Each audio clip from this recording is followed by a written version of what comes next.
Assalamualaikum warahmatullahi wabarakatuh. Bismillahirrahmanirrahim. Tabarakalladzi nazzalal furqana ala 'abdihi liyakuna lil 'alamin nadhira. Allahumma shalli wa sallim wa barik ala sayyidina Maulana Muhammadin wa ala alihi wa sahbihi asma'in, amma ba'du.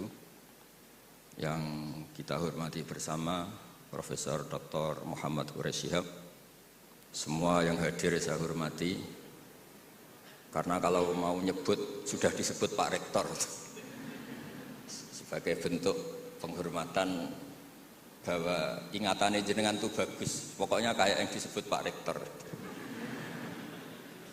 Kedua, saya alhamdulillah ini rektornya tawaduk sekali, tahu diri, alhamdulillah bagus. Singkat cerita, beliau pernah ke rumah saya sama Pak Lutfi sama Pak Arsoyo, minta saya ikut jadi pembina di Badan Wakaf. Ya karena diteror, didatangi orang-orang sepuh, saya bilang iya gitu. Kalau adat Jawa itu kalau didatangi itu kan kayak diteror gitu. Yes. Padahal saya di sini tuh lama sekali. Derekno Profesor ini ikut bantu. Karena latar belakang beliau itu sastra adab. Dulu di Al-Azhar sama dengan Profesor Quraish, seniornya Pak Quraish. Saya mulai kecil nekuni fikih, terutama fikih. Tapi karena bapak saya itu hafal Quran, keluarga saya itu banyak yang hafal Quran. Hafal beneran, maksudnya itu hafal betul itu. Nah, sehingga terus saya juga ikut hafal. Nah, kenapa judulnya seperti ini?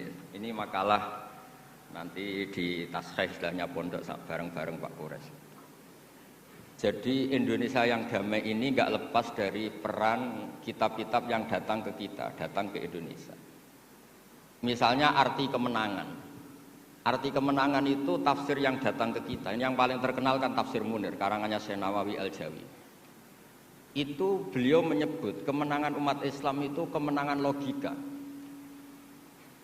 Logika bahwa alam raya ini dimulai dari satu Tuhan yang berstatus wajibil wujud tentu lebih masuk akal ketimbang logika yang lain. Misalnya logika nihilisme, bahwa alam ini dimulai dari ketiadaan. Karena itu melahirkan satu teori ketiadaan menciptakan yang ada. Jadi nanti membingungkan, ada teori al-adamu yakhluqu maujudan, sesuatu yang enggak ada itu menciptakan yang maujud. Itu tentu enggak ketemu nalar. Ini saya baca ya, nanti di tasih Pak Quraish. Awal makalah, saya baca Arabnya. Jadi yang pernah kuliah di Fakultas Syariah ini dosennya banyak yang santri saya ini, tapi nggak berani baca depan saya. Nanti kalau salah langsung dipecat sama Pak Rektor. Saya di sini itu mulai tahun 2000 sama Profesor Zeni. Dulu belum Rektor itu Pak Fathul Wahid. Tahu-tahu jadi atasan saya ini. Enggak bener, tapi nanti di akhirat atasannya saya lagi nanti kalau. Karena yang bisa nyafaati itu orang hafal Quran itu, jadi harus saya baca ya. Kata Syekh Nawawi, wa may yatawallallaha wa rasulahu walladzina amanu fa inna hizballahi humul ghalibun. Siapa yang mempertuhankan Allah, mengikuti semua aturannya Allah, seterusnya terus pasukan Allah itu pasti menang. Ini ikut Al-Maidah 56. Wa may yattakhidhum awliya fin nusrah fa innahum junduwa wa junduwa humul ghalibun ala a'daihim bil hujjah fa innaha mustamirratun abadan amma bisaulah wa daulah faqad yuhlabun. Jadi kemenangan umat Islam yang permanen itu kemenangan logika. Kalau kemenangan perang, kemenangan bernegara, kemenangan sosial, orang Islam ya pernah kalah. Zaman Nabi Sugeng saja pernah mengalami kalah periode Mekah. Ketika periode Madinah juga pernah mengalami kalah di peristiwa perang Uhud. Tapi kalah sosial ini tidak ada pengaruhnya dengan kalah secara logika. Logika bahwa alam ini dimulai dari satu Tuhan wajibil wujud tentu lebih mudah dicerna. Makanya beliau ngendikan menang itu ala a'daihim bil hujjah fa innaha mustamirratun abadan, karena logika itu yang abadi. Artinya gini, ketika kita secara sosial ekonomi kalah, mungkin secara apa kalah, meskipun kita tidak ingin kalah, Tapi jangan pakai ukuran itu. Nanti jangan-jangan ketika kita kalah kaya sama nyuwun sewu non muslim atau kalah kaya sama yang sholat, buruhnya orang tidak sholat, yang sujud, buruhnya orang yang tidak sujud. Anda tidak perlu merasa kalah. Ketika Anda kerja dan tolabul halal, itu yang merintahkan Allah. Jadi Anda tidak pernah buruh di mata Allah, distatuskan tolabul halal, orang yang mencari apa? Halal, dan itu ibadah. Karena Islam hanya mengakui hukumnya Allah. Dulu Sayyidina Ali karramallahu wajhah pernah ajjaro nafsahu li Yahudiyin, juga pernah kerja di orang Yahudi. Tapi enggak merasa hina karena thalabul halal itu perintah Allah. Dulu Nabi pernah enggak punya uang. Alhamdulillah ditiru banyak umatnya, kalau enggak punya uang itu banyak alhamdulillah itu. Semoga jangan karena ingin punya uang ingin jadi dosen, berarti nyari jadi guru karena ingin punya uang. Semoga enggak jadi guru karena ingin ngajar. Nggih monggo niki tobat niki gitu. Jadi walhasil terus akhirnya Nabi itu mau beli gandum lah atau makanan. Cara Indonesia mungkin beras. Cara Jawa itu ngutang. Terus kata orang Yahudi, jaminannya apa Muhammad? Nabi sempat bilang, ngendikan, saya ini dipercaya langit, masa kamu tidak percaya saya? Kata orang Yahudi itu menurut orang Islam, saya ini Yahudi. Walhasil Nabi terus rohanahu dir'an. Nabi menggadekan rompi perang sebagai jaminan kalau kapan-kapan tidak kuat bayar. Ya muamalah sama orang Yahudi. Jadi intinya tafsir yang datang ke kita itu banyak cerita. Bahkan cerita fitnah min adzabil qabri itu ceritanya Sayyidah Aisyah itu didatangi dua perempuan Yahudi. Sayyidah Aisyah itu dermawan sekali. Ya memang orang-orang soleh itu jubila auliya wala sakha. Orang soleh itu pasti dermawan. Karena sering dikasih, terus si orang Yahudi, perempuan Yahudianya ini mendoakan semoga kamu diselamatkan dari siksa kubur. Sama sih ingat redaksi di kitab Bukhari. Walam an'am an usaddiqahuma, kata Sayyidah Aisyah, saya tidak nyaman membenarkan dia karena dua orang ini orang Yahudi. Setelah Nabi datang terus diceritani sama Sayyidah Aisyah, itu benar bahwa nanti memang ada adzabil qabri. Semenjak itu ada isti'adzah min adzabil qabri. Allahumma inni a'udzubika seterusnya sampai min adzabil qabri wa min fitnatil mahya.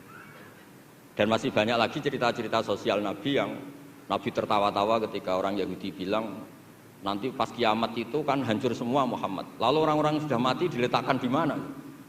Pokoknya terus orang Yahudi cerita-cerita terus Nabi tertawa-tawa, fadhahika hatta badat nawajiduhu tasdiqan lima qalahul habru. Nabi tertawa-tawa, oh iya benar. Semenjak itu ada ilmu bersama bahwa kalau orang Yahudi, orang Nasrani cerita ilmiah itu la tusaddiquhum wa la tukadzibuhum. Kamu jangan ngambil sikap membenarkan, juga jangan sampai ngambil sikap mendustakan. Kamu benarkan jangan-jangan pas yang muharraf, yang tipuan. Kamu dustakan jangan-jangan yang masih orisinil. Makanya secara ilmiah Nabi ngintikan la tusaddiquhum wa la tukadzibuhum. Intinya tidak ngambil sikap ekstremis itu juga ajaran tafsir yang sampai ke kita. Karena kita ini butuhnya menang fil hujjah. Dan Allah sering ngendikan di beberapa ayat, diantaranya tentu qul falillahil hujjatul baligh. Makanya di sini saya itu profesor sering ngaji di sini Pak Kures, tapi entah lupa apa tidak, saya tuh sering ngaji direktorat sama Pak Fathul Wahid. Harusnya sudah jadi kiai, karena sering ngaji sama saya.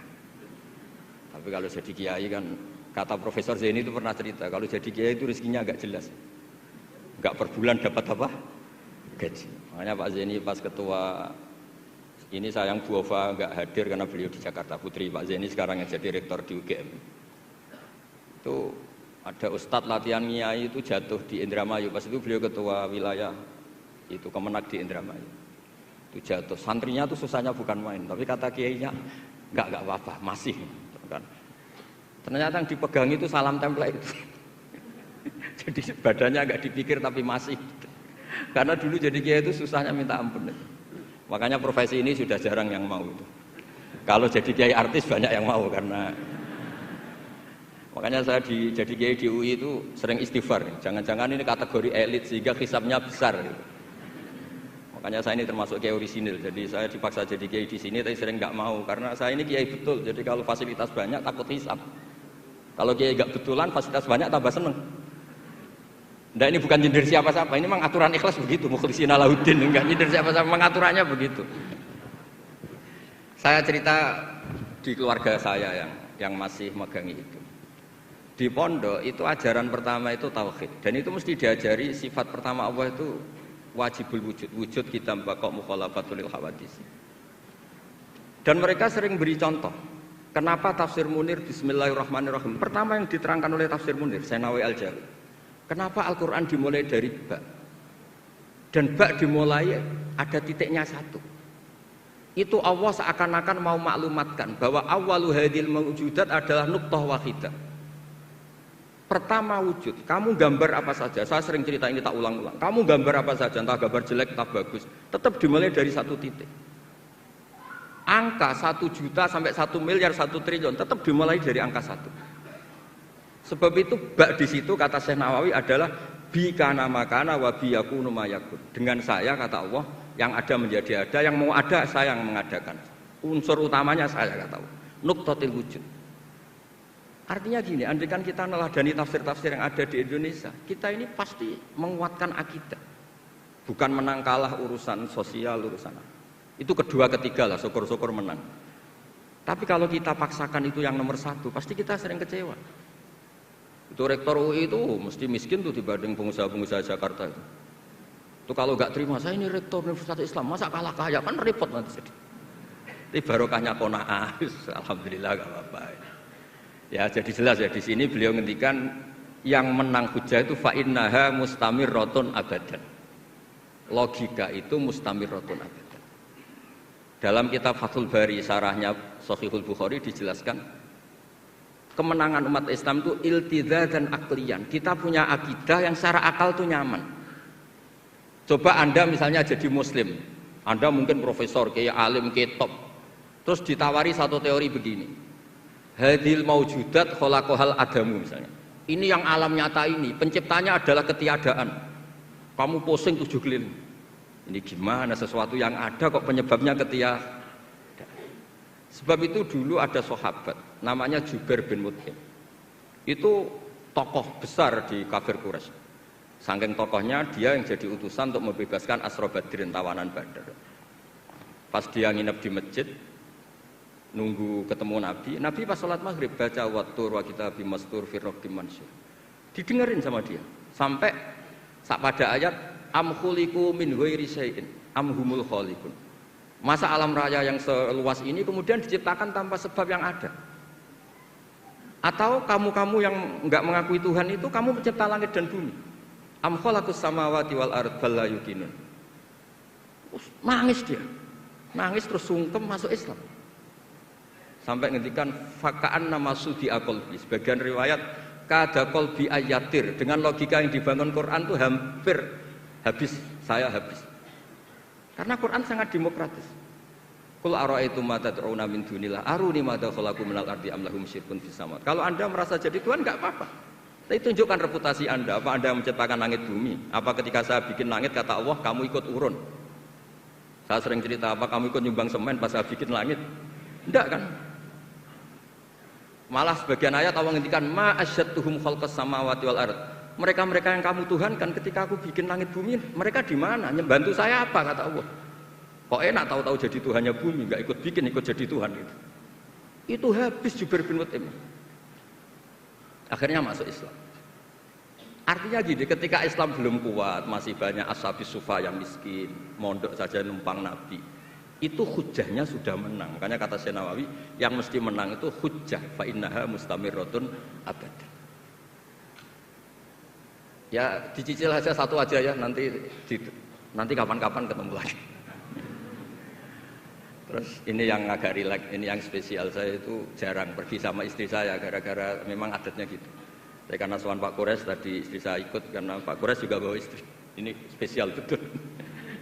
Biasanya saya agak pernah karena adat keluarga saya itu ya begitulah.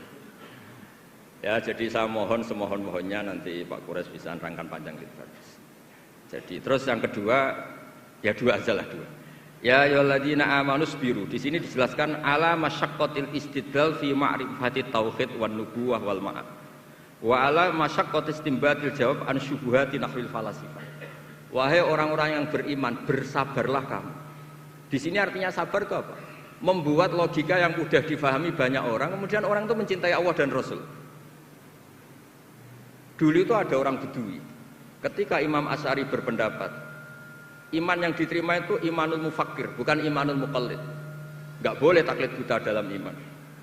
Terus ditentang banyak orang. Dulu zaman Nabi banyak orang Bedui imannya diterima. Terus kata Imam Asy'ari, coba kamu jalan-jalan di kampung.